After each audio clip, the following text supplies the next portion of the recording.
There we are. We're live again. Had a bit of a restart today, so don't know what happens because I normally go into different channels. I go into YouTube, I go into my Facebook page, 2 Facebook pages, and my Resale Kid Cash Facebook group. But for some reason, it didn't set up with those. So I normally start at 8:30, so we're a little bit after 8:30 this morning, and there we are. So.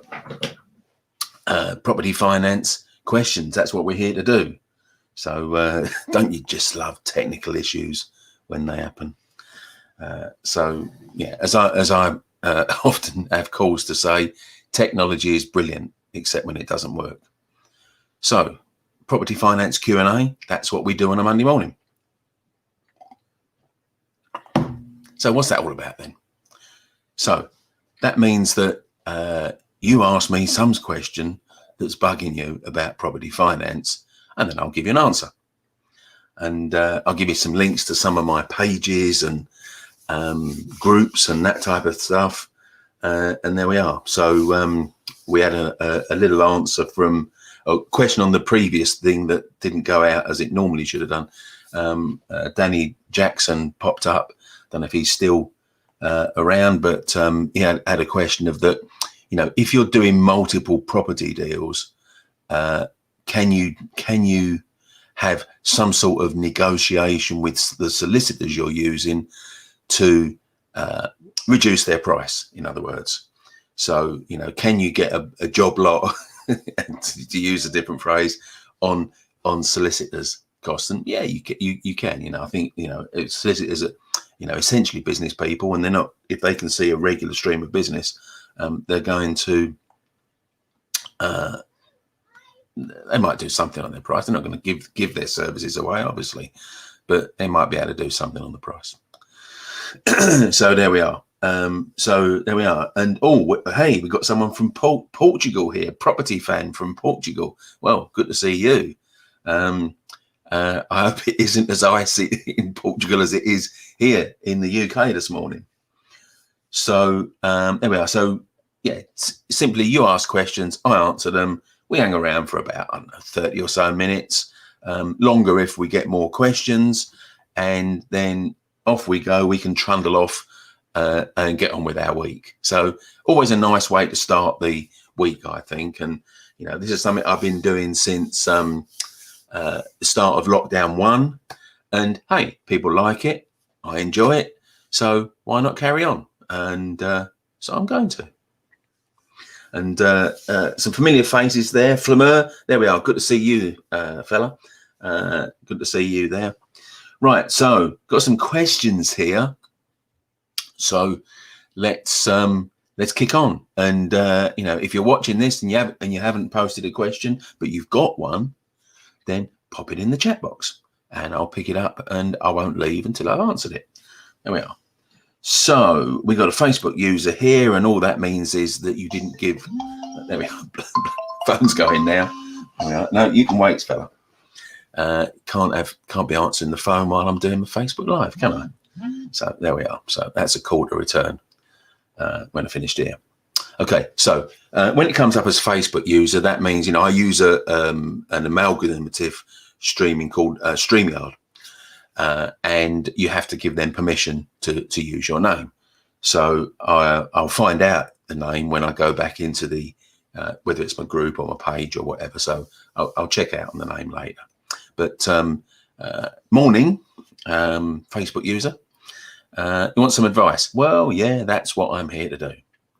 So I recently had an offer accepted on a house for 140 on a buy-to-let product. Okay, the valuers have been out and agreed that the house is worth 140. Okay, that's okay. It is in need of modernisation and a refurb.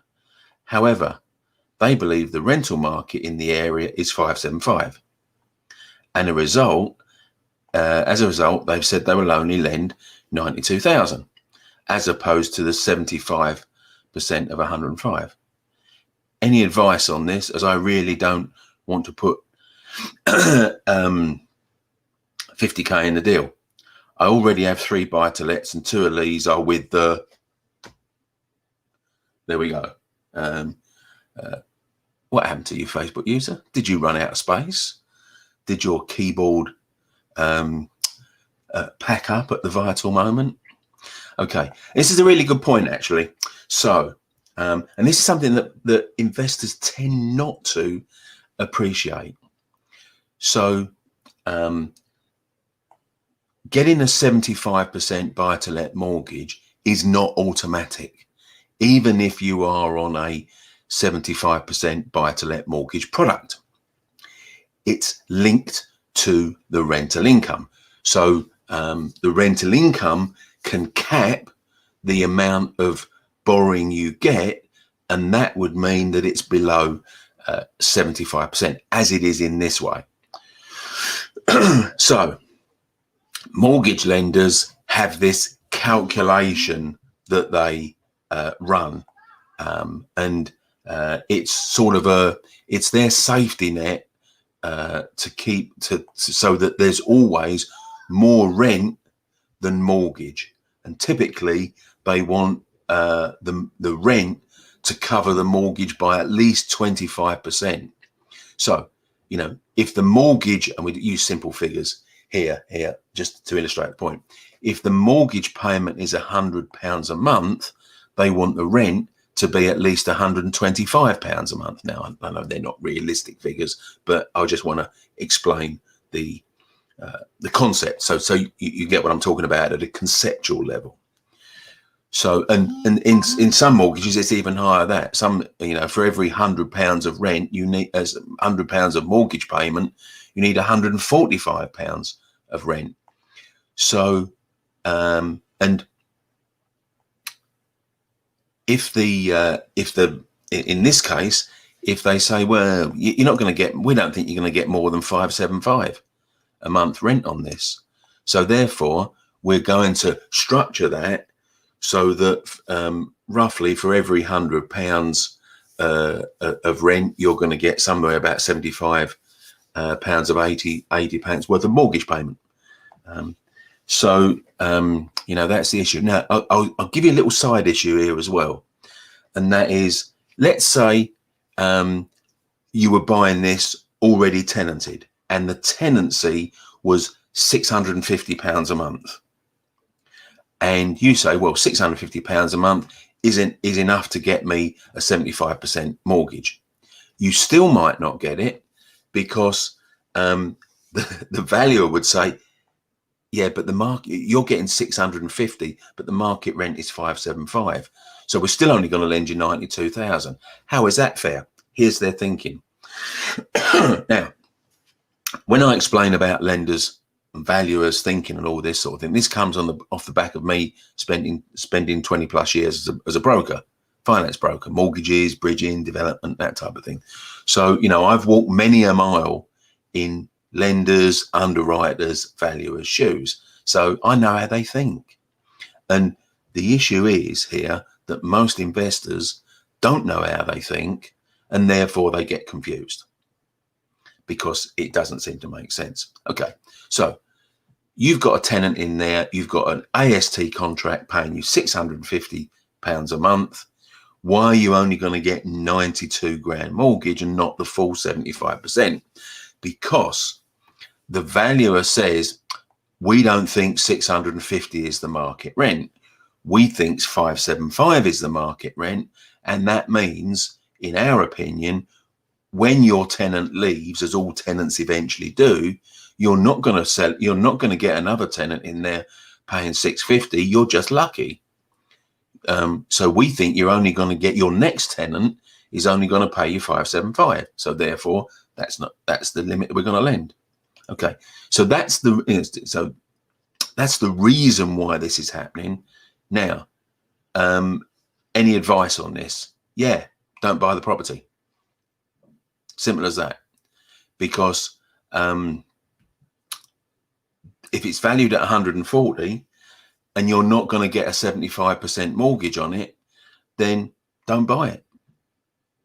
Or bail out with this lender, spend another few £100 on a different lender's valuation fee, knowing that you might be wasting it, because they come back with the same opinion, and apply with a different lender. So it's one or two of those things. So basically, if you don't want to put 50 grand in the deal, and I absolutely understand why you wouldn't, because hey, that's a lot of money to stuff in a deal. Especially if it's, hey, so what is your strategy here then? Is it buy it on a mortgage, refurb it, modernize it, increase the value, dump that mortgage and get another mortgage? Because if so, you're really out of kilt here, because that's obtaining a mortgage by deception. I'm going to put a video in here. Let me see if I can find this video, because I've done a video on why you should never use a mortgage as the finance vehicle to buy a property if you're doing buy, refurb, refinance. I don't know enough about this to know whether you are, but for anyone else that's watching, let me just go and find a video for you and pop it in here. For a number of years, well over 10 years and probably longer than that. If you think it's okay to do this by... Right, we've got that video. So I'm going to pop that in there. Okay, so that's a specific video. Feel free to go and watch that. Not now, obviously, because we're doing this, but when we're finished, feel free to go and watch that, and I will explain in more detail than I can do here, because that's why I make these videos, so I don't have to keep explaining the same thing time after time after time after time. So that video, why you should not use, or why you must not use actually, mortgages in the BRR process. The only time you use a mortgage in the buy, refurb, refinance process is at the back end once you've refurbed it. So yeah, so there's some lessons here. So the lesson is that if you get the rent down valued, then you're never going to get your full 75%. So either pull out of the property or pull out with that lender. And the second lesson here is, if you're thinking of using a mortgage to purchase a property where you intend to redeem that mortgage within a few months, don't. And anyone that tells you you can is telling you to essentially commit a level of mortgage fraud. In other words, what is mortgage fraud? It's, in this respect, it's the deliberate concealment of a material fact that would alter the lending decision. Because if you went to a mortgage lender and say, hey, can you give me a mortgage? I don't want it for long, mind you. Probably about 6 months, maybe a bit more, a bit less. And then I'm going to pay it all back to you, and I'm going to switch it to another lender. Can I have a mortgage? And they'll say, no, get lost. So watch that video when we're finished here to get a better understanding of that. Okay. So what's the maximum loan to value you can get on a bridge to buy an auction property? 75% is the maximum. Then if you watch another of my videos, the 5 types of bridging, you'll see that there are different types of bridging which allow you to borrow more than 75% of the purchase price, and they're typically a market value bridge or a done up value bridge, but they don't work at auction. They work when you're buying direct to a vendor or through an estate agent. So Bridger's view on properties bought at auction: if you've bought a property in an auction room, regardless of whether you think you've got a bargain or not, they say the winning bid is the market value, because if it wasn't the market value, someone else would have outbid you. So 75% is the maximum you can get. Thanks for that question. I'll definitely scroll down and get a few more questions here, make sure I don't miss any. Okay, here's Onkar. Good to see you. There we are. Do you need to own your own property, whether mortgaged or not, before you can get a buy-to-let property mortgage? Good question. And the answer is, strictly speaking, no, you don't. You don't need to already own a property to be able to get a buy-to-let mortgage. But you do need to own a property to be able to get a buy-to-let mortgage and have a wide choice of lenders. And let me explain why that is.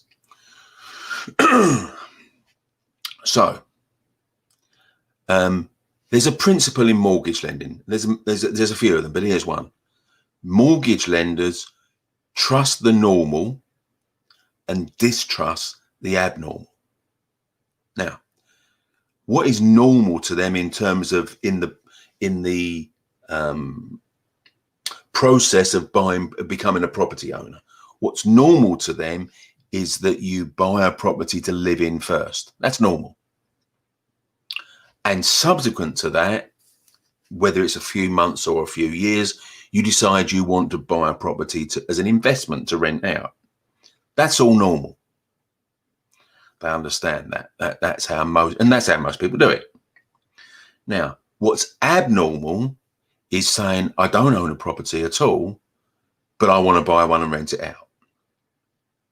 They're thinking, that doesn't sound right. Why would you want to do that? Now, it might fit your logic, but it doesn't fit their logic. So let's drill down and look at that. So whenever someone says that to a lender, hey, I don't own a property, but I don't want to buy a property to live in. I just want to buy one and rent it out. They're immediately suspicious. Here's why. So main residence mortgage lending is very tightly regulated. It's all based on how much you can prove you earn, what your commitments are, and what your lifestyle expenses are. Jumble that together, come up with some sort of formula as lenders do, and here's how much you can borrow. Now that's quite strict. Your personal income for buy-to-let mortgages is more lenient. So buy-to-let lenders say, well, as long as you earn 25 grand a year, you can have, within reason, pretty much any value property you want. 25 grand a year, you can have 200, 300, maybe even 400 grand buy-to-let mortgage. So in other words, the difference is a main residence mortgage is linked strictly to your income and expenditure. A buy-to-let mortgage isn't. So what mortgage lenders have observed is there's a whole bunch of people that have worked out this angle, and over previous years, they've closed that loophole now. So over previous years, they're thinking, I want a 250 grand mortgage. My income doesn't cover it. I'm never going to get a 250 grand mortgage as a main residence property. I know. I found the way around that. I'll say I'm going to rent it out. I'm going to say it's a buy-to-let mortgage, and then the mortgage lender's going to say, do you earn 25 grand a year? Yes, I do. Yes, I do earn 25 grand a year. Okay.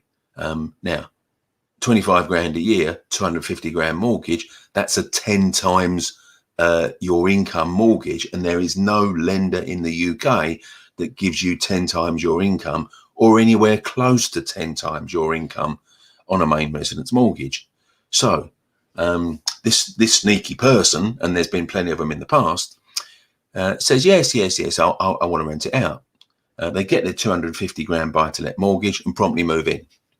And they've got a mortgage on a property by the back door that they could never have got by the front door. So lenders have got wise to this. Excuse me. So the vast majority of buy-to-let lenders have a rule that says no first-time applicants.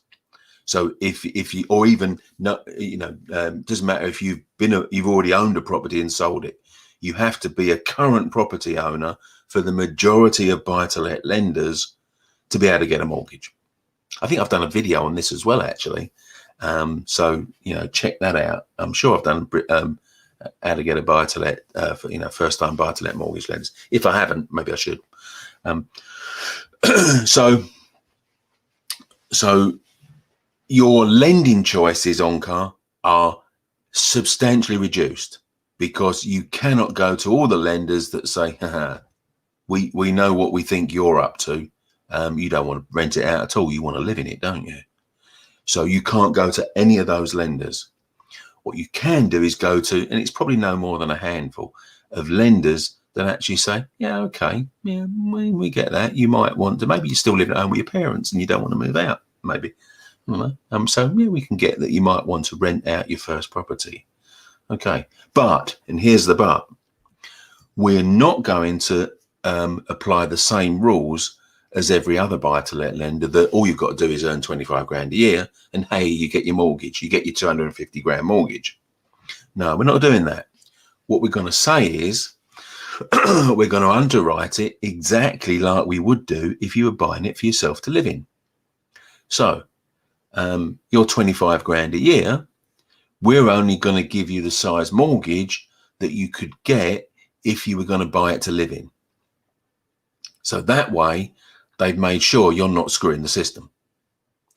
So, not sure whether that's the answer you want on car, but certainly that's the lie of the land. That's how mortgage lenders work, because they're a bit too long in the tooth to get hoodwinked by people that think they've found a workaround to getting a mortgage that they wouldn't otherwise be entitled to. Yeah. Okay. Ben says, thanks for Saturday. Yeah. Now, what's Ben talking about? Thanks for Saturday. We weren't having a jolly up in a tier 2 area, obviously not in a tier 3 area. What we were doing was Ben was, I did my property finance masterclass. Now, property finance master, what's that? Well, that's my 1-day entry level event.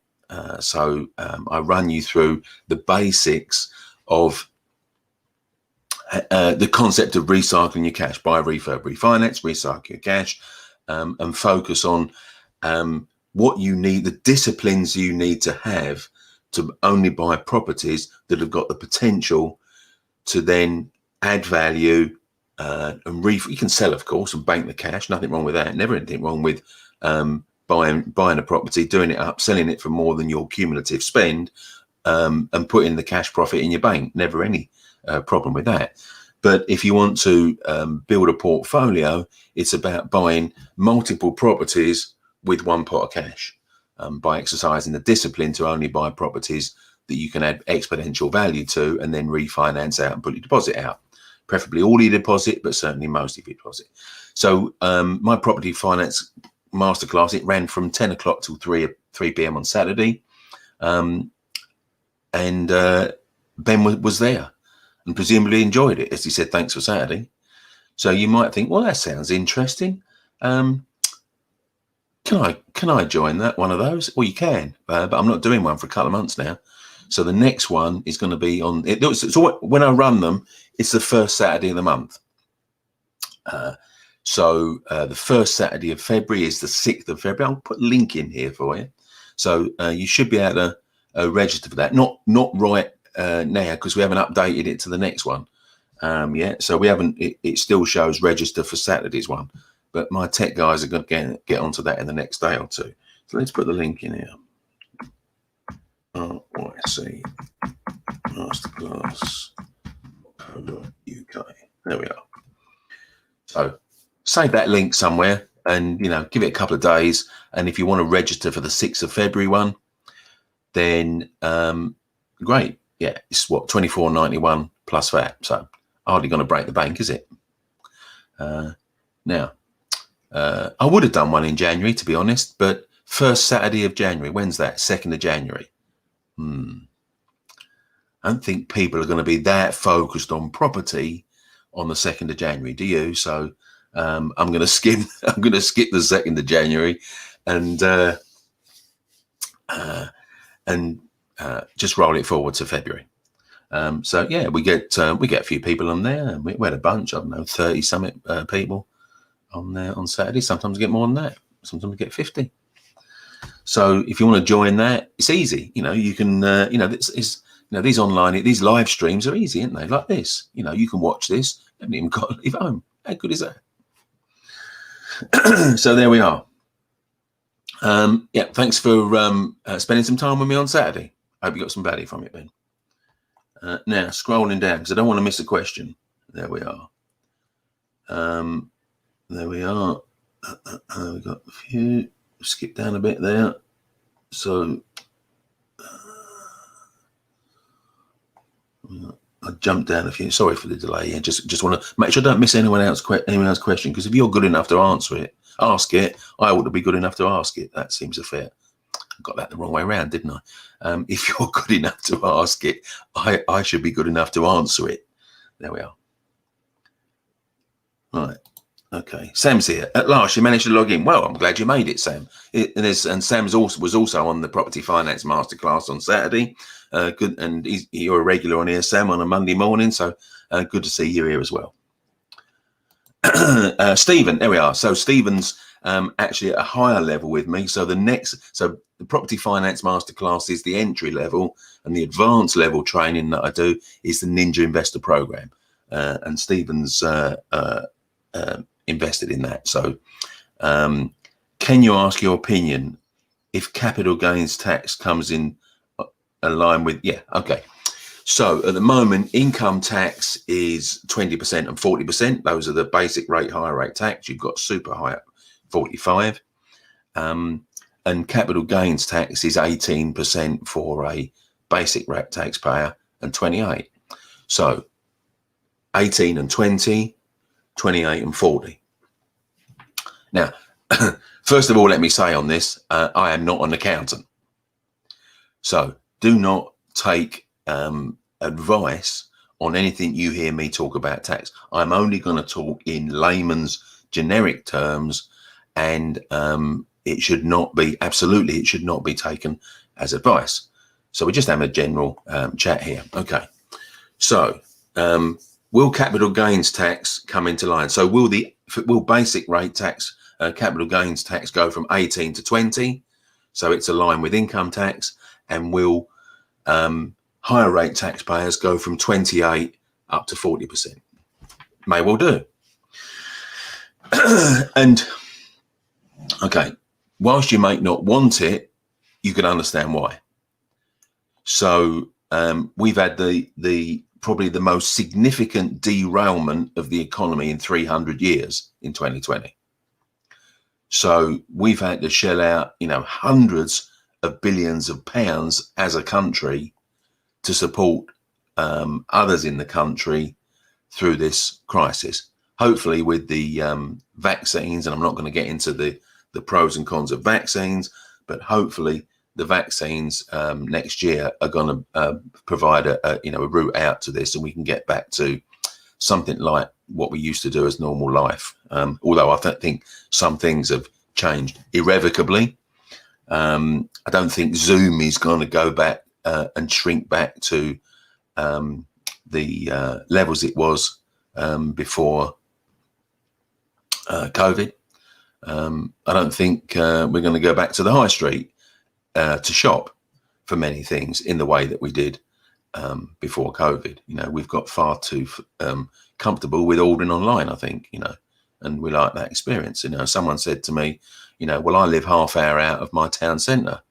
So if I want to go and buy something, I don't know, a new shaver or something like that, or a new air dryer or something like that in Boots, I'll jump in my car, travel 30 minutes, park up in a car park, pay a parking charge, whatever it is, 2, 3, 4 quid, whatever, trot around to Boots, look in there, oh, you're out of stock. Oh. Trot back to my car, drive back to it. So I've wasted about 90 minutes. Or I can just go on Boots' website, order it, get it delivered. Which is more convenient. So I think some things are never going to go back to how they were. But over the next decade and probably longer, as a country, we're going to have to start paying down some of the debt we've run up in 2020. And how do you do that? Tax, really. Now, this isn't going to be paid off in 5 years or 10 years, possibly not even 20 years. And, it could even be that future generations are going to pick up the tab for what happened to us in 2020. Now, as a probably the nearest thing you can look at that is what war debts that we owed from the Britain owed from the Second World War. Now, and principally America bailed us out, the US bailed us out during the latter part of the Second World War. Now, as I understand it, and you know, we didn't pay that off in a few years. It was until something like the 1980s, some 40 plus years, until we actually finally repaid that debt. So it could be that, you know, this is going to drag on for you know, a significant part of this century. So paying back the 300, 400, whatever billions pounds we've spent dealing with coronavirus is probably going to take us into the second half of the 21st century to repay. And of course, the balance has got to be, you can't take too much tax because it impacts on the economy. So you can only tax people as much as the general economy will allow. So, you know, with that as a background, is it possible that capital gains tax could equal income tax? Yeah, entirely possible. Rather it didn't.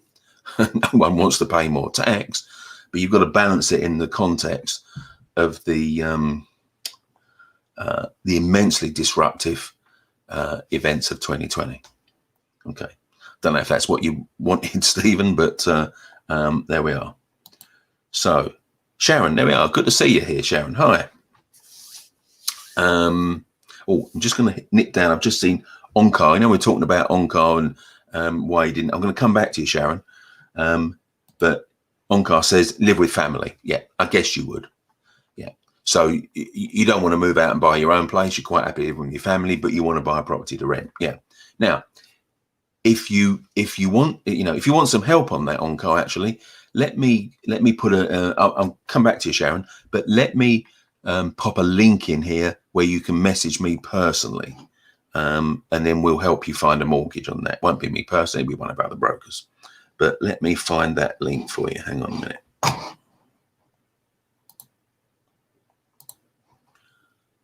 Right. So I'm going to show you a link to my Kevin Wright Property Finance Expert page. Copy that. Pop it in the chat box. There we are. Right. So, Onkar, if you want to pick up with me on that, and we'll find out how much you can actually borrow on a buy-to-let mortgage for a first time or for a non-property owner, happy to work that out for you.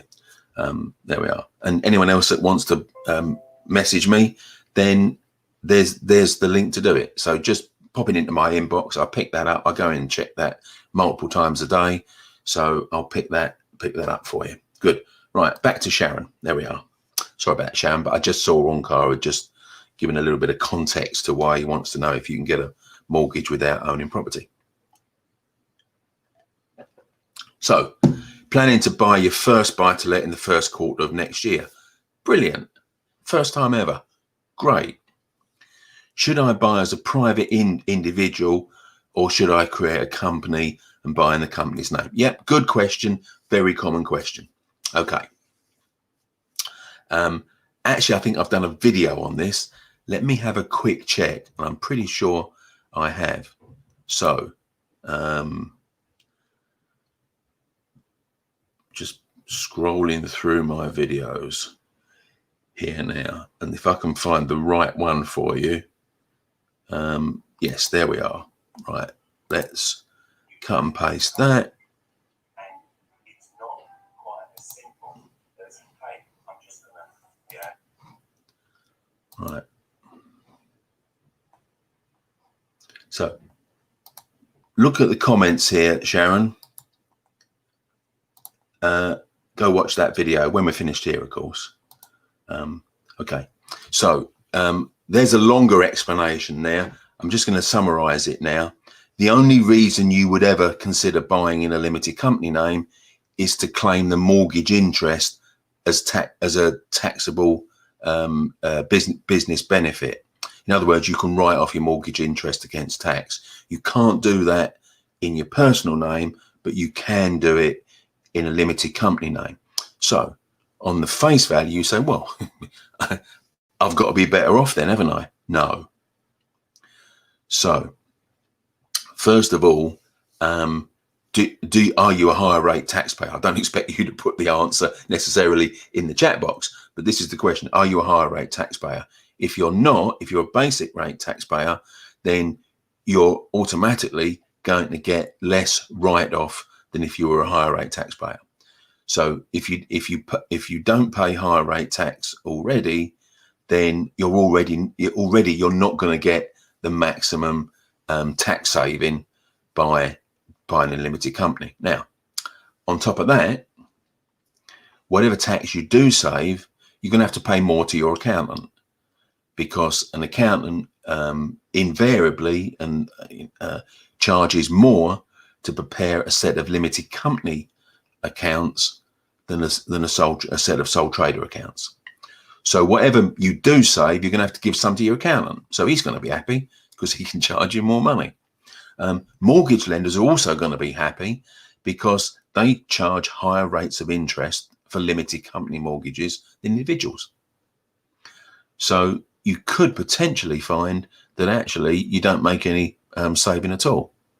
And you need to be a higher rate taxpayer, B, have several properties before it becomes advantageous. Now, so watch that video and listen to the advice in there and follow the advice in there. So check it out with an accountant who will tell you how much tax you can save, and check it out with a mortgage broker who will tell you how much extra you're gonna pay on mortgages.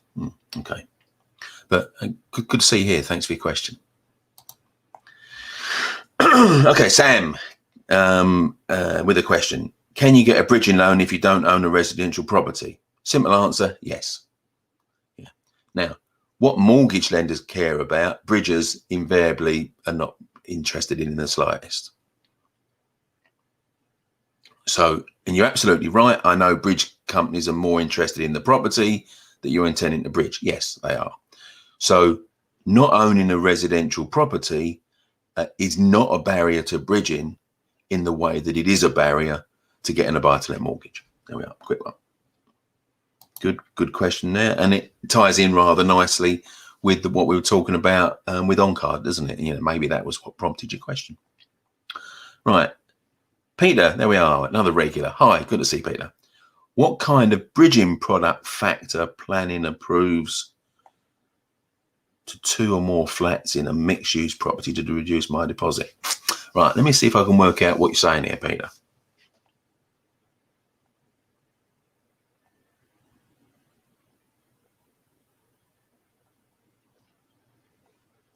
Right, so let me see if I got this.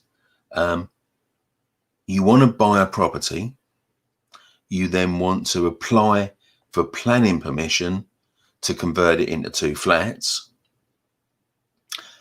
and you want to use a bridging product, yeah, okay, and you want to reduce your deposit.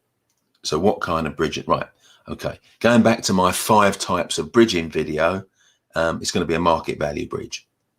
So you're only going to reduce your deposit in 1 or 2 ways. A, if you buy it below the asking price or current value, if it's not on the market before you get planning, or B, you either do an option agreement or a delayed exchange and you get your planning and then buy it.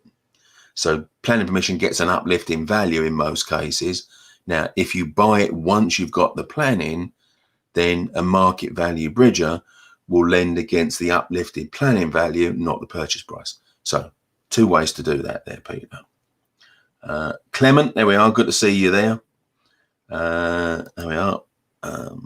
Clement's been on the masterclass. He came to the in-person version. Don't do those anymore. Masterclass is purely online now, purely live streamed, but there we are. So OnCar says thank you, welcome. So how does extending bridging offer works? What is the 180 days rules on inspection work? It's less than 180 days since the offer. Yep. Again, not sure what you're trying to say here, Peter.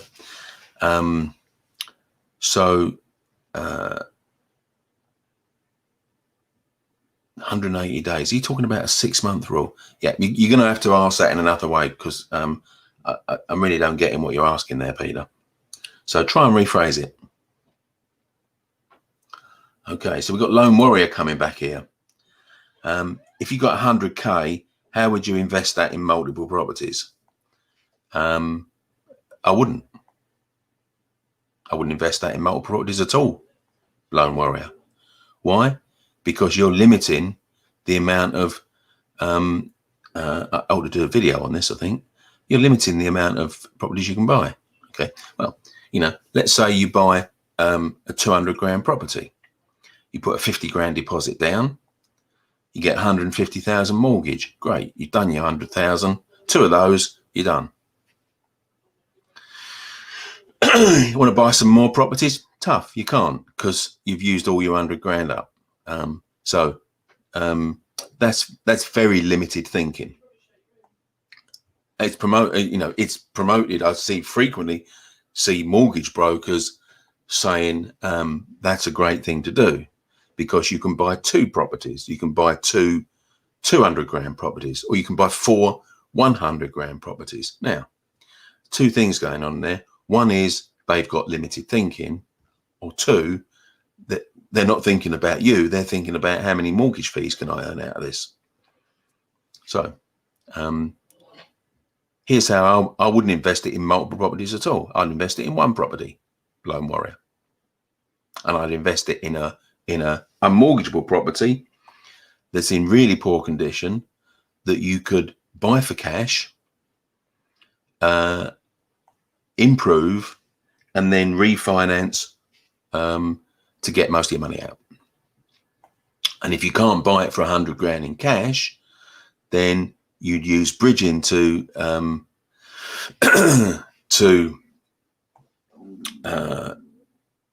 fund the balance of the purchase.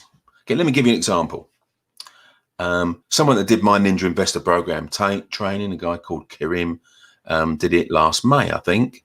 This May, sorry, May 2020. Now, he went out and found a property, paid 64,000 for it. It was in a real bad state. Could never have got a mortgage on it. He had some cash, so he put a deposit down on the bridging. He then used 30 grand of his own cash to refurb it. Now, in the last few weeks, he's got it revalued at 140,000. So a 75% mortgage on that is going to get pretty much, if not all, his cash out. So the cash that he started with, once that process is complete, is now back in his bank account. Now, if you can do that on a repeatable basis, then rather than being limited to buying 2 properties or 4 properties or whatever number of properties, by just taking your cash and using it as deposits, you can build a much bigger portfolio with the same money. So I say you won't get mortgage brokers telling you that, or very rarely, but that's my view on it. Okay, and I know which I prefer to do. Okay, Sam's popped up. Yep, like Ben, great. Yeah, Sam was on the masterclass on Saturday. You're going to join the Ninja Investor Program today. Hey, fantastic. I was hoping you would, because I've been looking forward to working with you, Sam. You're a regular on here, and I'd like us to work, in a bit more of a closer way. So that's great. I'll keep a watch out for that. You've got the link, so you got that down from Saturday. Yep, be great to have you on board. So again, don't want to miss one, so just do very careful with my scrolling here.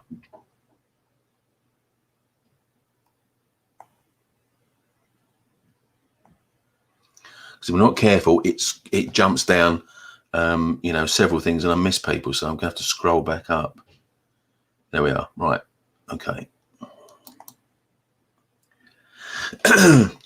Okay, Danny. Yeah, you were in my abortive one earlier on this morning when for some reason it locked out 3 of the channels that I normally go out on, so I had to end it and restart. Okay, so when you started the initial live this morning, you said that you'd only answer my question just to me, as it was possible. He was the only one who didn't know the answer, just to make sure I didn't miss it, or maybe it didn't broadcast. I'm not sure. Okay, so your question was, if I'm going to use bridging multiple times, can I negotiate a discounted rate with a solicitor that I'm going to use? And my answer was, I think you can, yeah. You know, solicitors are, you know, essentially business people to a degree. So I think they would say, you know, you probably have to walk the talk first. So, you know, I'm sure they get lots of people saying, right, I'm going to buy 10 properties in 2021. What can you do for me in terms of your fees? And I'm sure they would probably say, well, let's just see you buy 1 first, and we'll charge you our normal rates on the first one, and then let's see how quickly you buy your second one. So I think you're gonna have to do a bit of walking and talking there first. But yeah, so, but if you consistently go back to them with deal after deal, then I'm sure they're going to take a bit of a business decision on that. Clement says, the masterclass was good. Thank you, Clement. Glad you enjoyed it. So Altaf's back here again. Another question. Can you recommend any bridges that lend at 75%? In the current climate, the best I've found is 60 to 50 to 60%. Yeah, there's very good reason, Altaf. Yeah. Why bridges, some bridges lend 75% and others lend 50 to 60%. Very good reason. We know the ones that lend 75%. We know the ones that do. You know the ones that don't. Why is that? Because we've done hundreds of bridging loans going back over the last 10 years. So, and with that level of experience in brokering bridging, we know which lenders to go on anything. So can we recommend them? Absolutely. We recommend that on a regular basis as part of our brokering service. So if you want to use us as a broker, Altaf, great. We'll find a bridger that will lend you 75%. So all you need to do is go back into the chat box and find the link to my property finance expert page. Ping me a message on there. I'll pick it up, and then we'll be happy to help you. Be very happy to help you. Good. There we are. Okay, Clement. Recycling your cash is a great way to build your portfolio. I go further than that, actually, Clement. Unless you're Mr. Moneybags with, you know, hundreds of thousands of pounds sitting in your bank account, it's the only way to build a portfolio. You know, as I said on the masterclass on Saturday, people say, oh, buy, refurb, refinance is a strategy. No, it ain't. It's wrong. That's not a strategy. That's a philosophy. HMOs is a strategy. Serviced accommodation is a strategy. Commercial to resi conversions is a strategy. Semi-commercial investing is a strategy. Buy, refurb, refinance is way more important than any of that, because that sits above all of those as a philosophy. If you can't get buy, refurb, refinance right, none of the other strategies are going to work as efficiently. Way more than a strategy. However, so every time you do, you take on more debt. Yeah. What are your thoughts on how much debt we should take on? Yeah, I've done a video on this, actually. I'll see if I can find that in a minute. But essentially, you take on as much debt as you can whilst you're building your portfolio. And when you've got as many properties as you want, and you're no longer, you know, buying, unless you find an absolute bargain, of course, but you've stopped your acquisitive stage and you're now in your consolidation stage, then you start looking to pay them down. So let me find a video that works for that.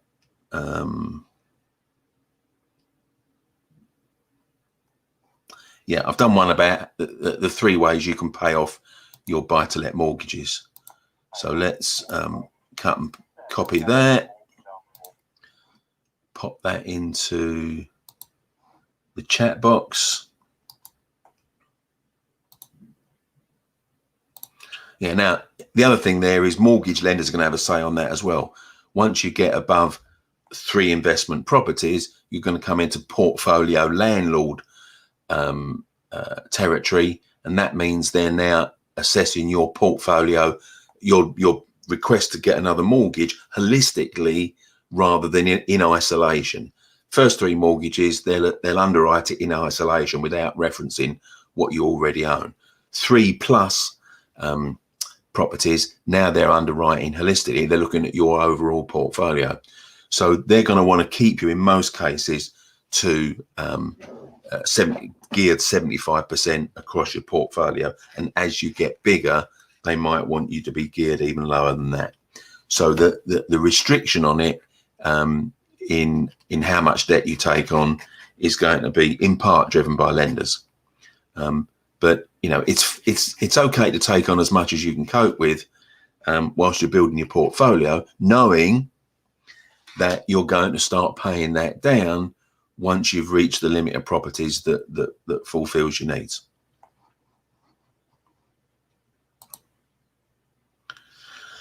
Okay, is it possible to use my equity in my buy-to-let properties as part payment with a bridging loan for another property? In simple terms, yes, David. That's cross-collateral bridging, which again, on my video, 5 types of bridging is one of the 5 types, cross-collateral.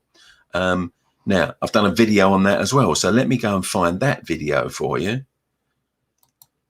And when to use equity instead of cash. Right, pop that in the chat box too. So when we're finished here, David, go and watch this video.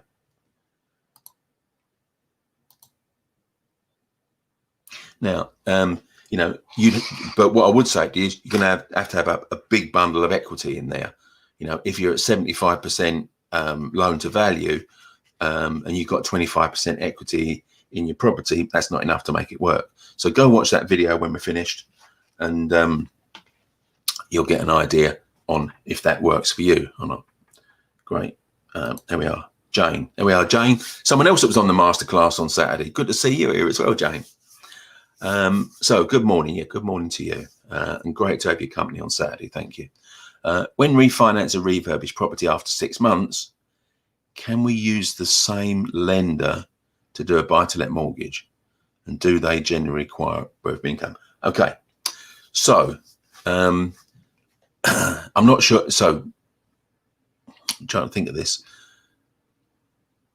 Are you saying you bought using you would buy it using a mortgage or buying using a bridging finance? Okay. If you're going to buy with bridging finance, almost no bridgers do mortgages. And likewise, almost no mortgage lenders do bridging. So there's the only way you could do that and have a bridge and a mortgage with the same lender is to use one of the literally a handful of lenders that do both. And that's called a bridge to let product. And I've done a video on that. I'm not going to dig that out because I'm not sure if that's what you're actually asking. But if you want to find out the good and bad about bridge to let products, go find that video on my YouTube channel. Okay.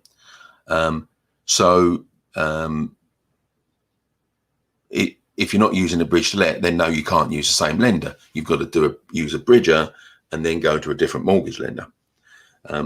But maybe that's not what you're saying. Maybe you're getting a mortgage, you're going to refurb it, and then you're going to stick with the same mortgage lender and ask for a further advance, which you can do after you've made 6 mortgage payments. Would they require proof of income? No, they wouldn't require proof of income for the further advance because they already got the proof of income when you applied for the mortgage. Okay, in the first place to buy it. So if I've answered that incorrectly, Jane, then you know how to get hold of me. So you hook up with me and I'll help you personally on that. Okay. So we've got someone coming through on YouTube now called Tell the Truth. Welcome, tell the truth. Don't recall seeing you before, so welcome along. Okay, as you describe what's happening with the high street in terms of technological growth facilitated by COVID, going forward, how do we best profit from empty shops? Emphasis in shops. Good question, simple answer. Convert them to residential. Yeah. So what we've got right now in the UK is an imbalance of property usage. We've got and this is not in COVID. This existed before COVID. COVID has just accelerated it. So we've got too many commercial properties for our needs. Conversely, we've got a long-standing shortage of residential properties for our need as a country. So and as far back as 2013. The government recognised that was the situation, so they swept aside planning for certain types of, or planning requirement for certain types of commercial properties. So shops in particular, offices in particular, the two you mentioned, you can, in a lot of cases, not all cases, you need to check individually, but in a lot of cases, you could buy an empty office or shop and just you don't have to get planning permission. You've already got a permitted development right to convert it to resi.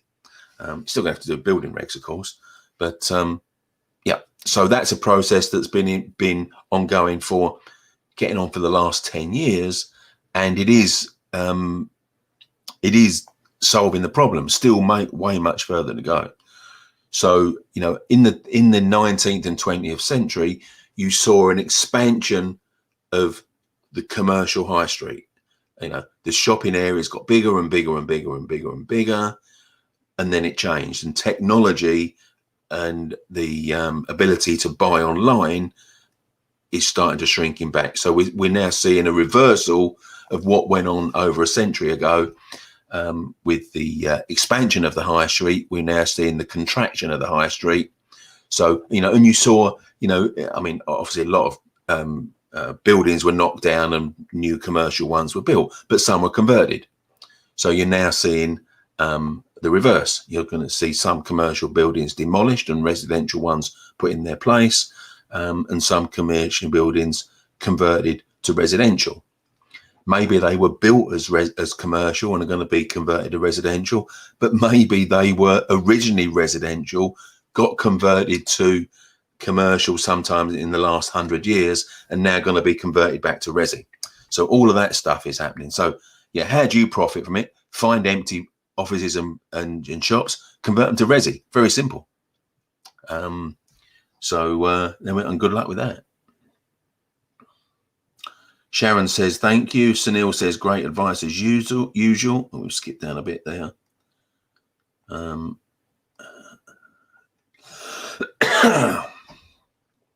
Got an overactive scroller here this morning. Tristan, there we are. Good. Looking to offer on a mixed-use building. Good to see you here, Tristan. Currently on one title. Would you suggest bridging the purchase, then title split into 2 times 3 tops, 2 times shops and 3 times flats? No, not really. I wouldn't suggest that.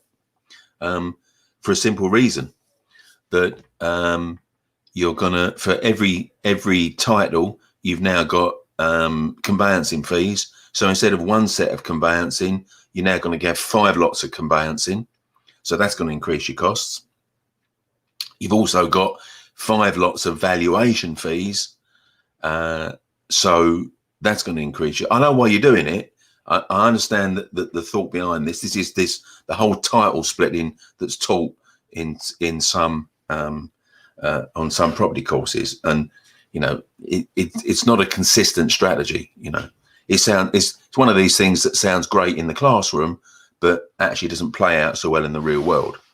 So, and you also got the issue of finance. So financing the 2 shops, relatively straightforward, commercial mortgage. Financing the 3 flats, not so straightforward, because you're going to look for buy-to-let mortgages. Now, you're never going to have a full choice of lenders if you want a buy-to-let mortgage on flats above commercial, because there are some standard buy-to-let lenders that just won't lend. They have a complete block on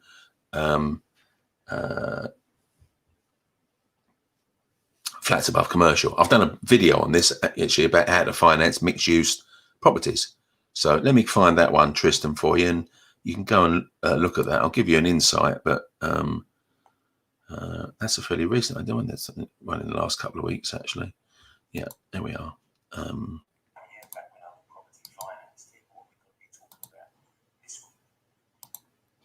So when we're finished here, Tristan, check this one out.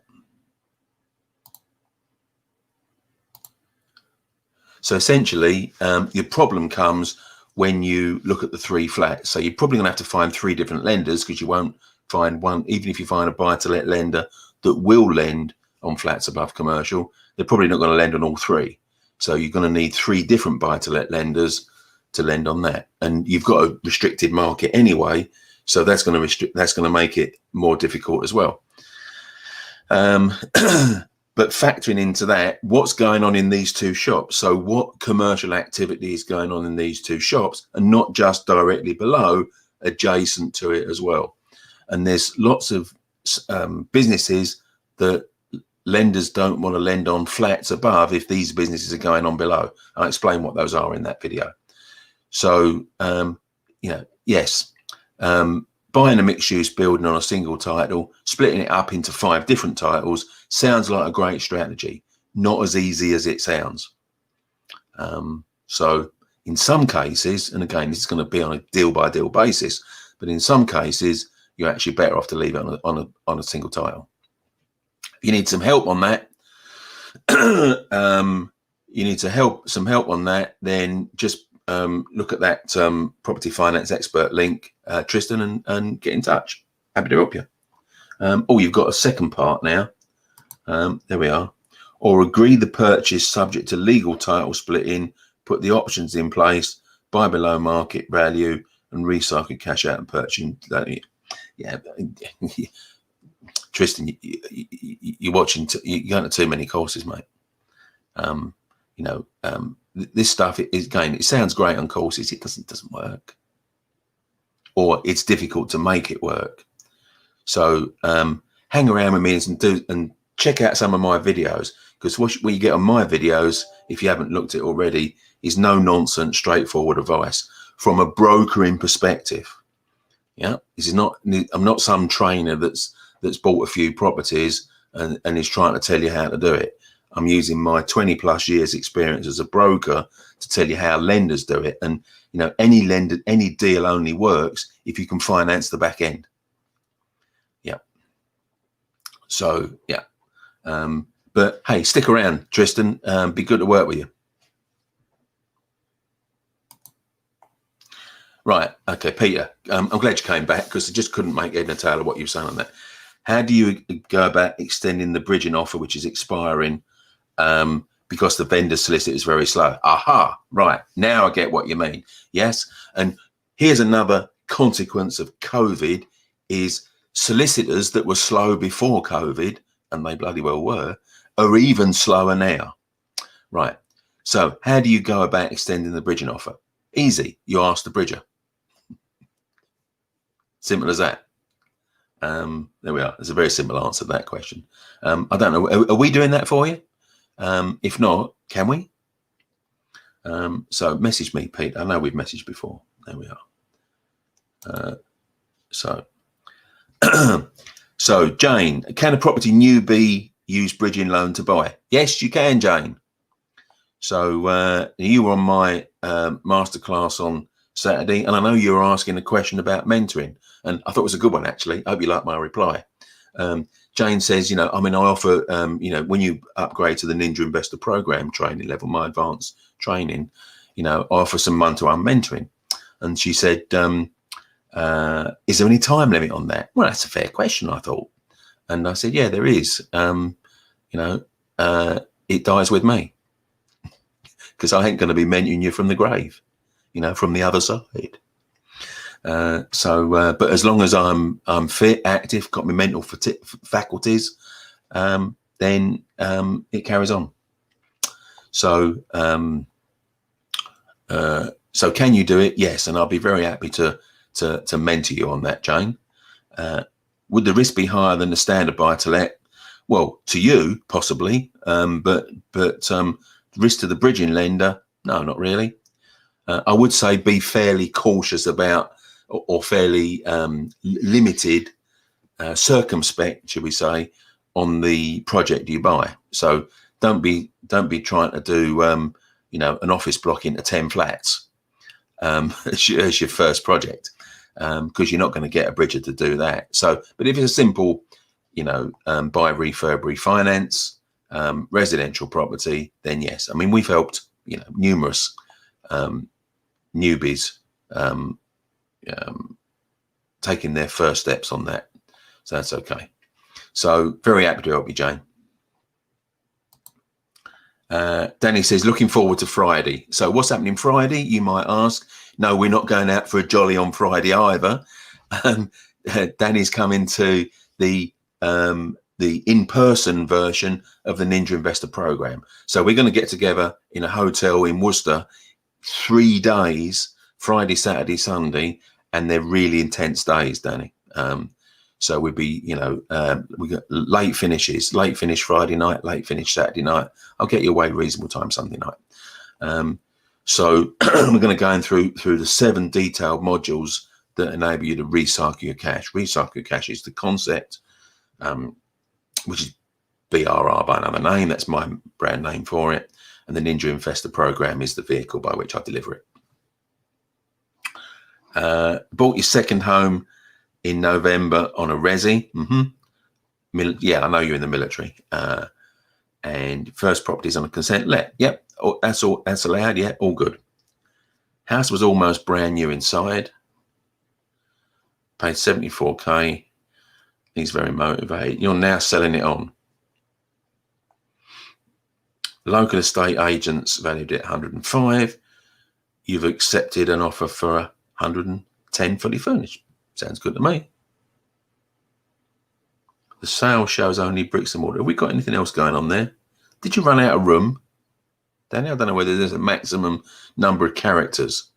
So, okay, get the question or get the preamble to the question, but I don't actually know what the question is. So maybe you posted it beyond there. Just checking. No, okay. So if you want to put the rest of the question, Danny, then I'll happily answer it. Here we are. Here's someone else. Lux's list. Hello, Lux. Great content. Good. Glad you like it. Stay home. Do you think it's going to be an issue remortgaging a property after refurbish if I have a 25k personal loan in your name? No, not really. Wouldn't think so.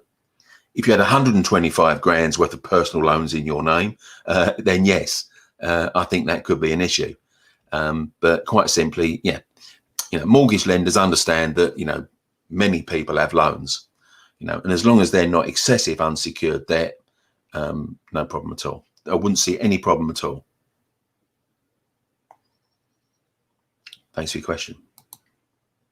That's exactly what you asked. Yeah, it is, Jane. Yeah. So, hey, you want me to mentor you? I'd love to do it. Really, love to do it. So, Sam A is going to be signing up for the Ninja Investor Program today. I'd love it if you did too.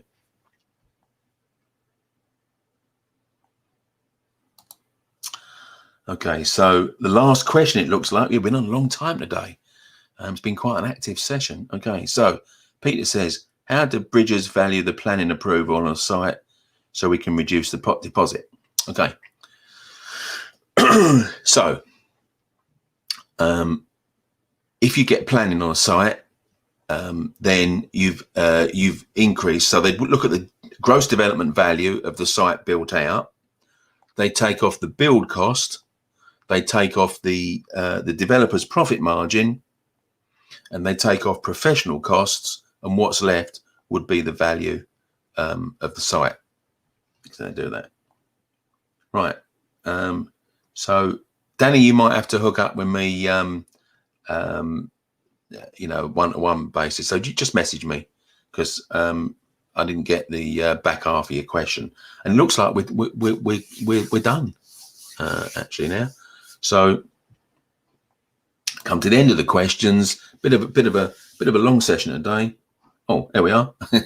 This often happens. I say, right, we're just about to finish, and someone just slides in there with another question. And of course, I said I'll stay until I answer all the questions.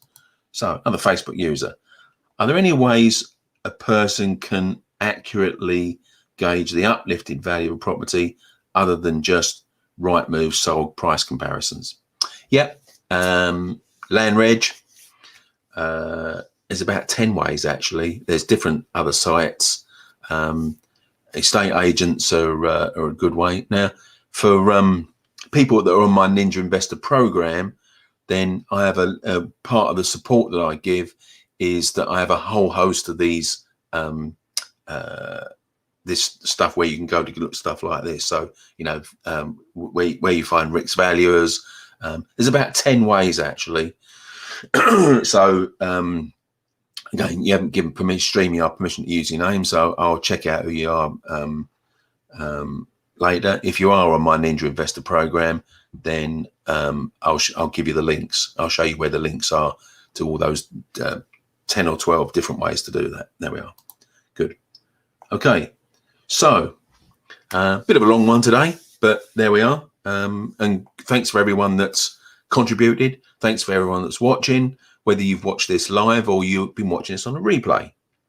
Either is fine. Appreciate you giving me some of your time and interest, and I like to repay that with hopefully some valuable content. People seem to like it because they come back week after week, and I'll be doing it next week. When next week? 8:30 in the morning on a Monday.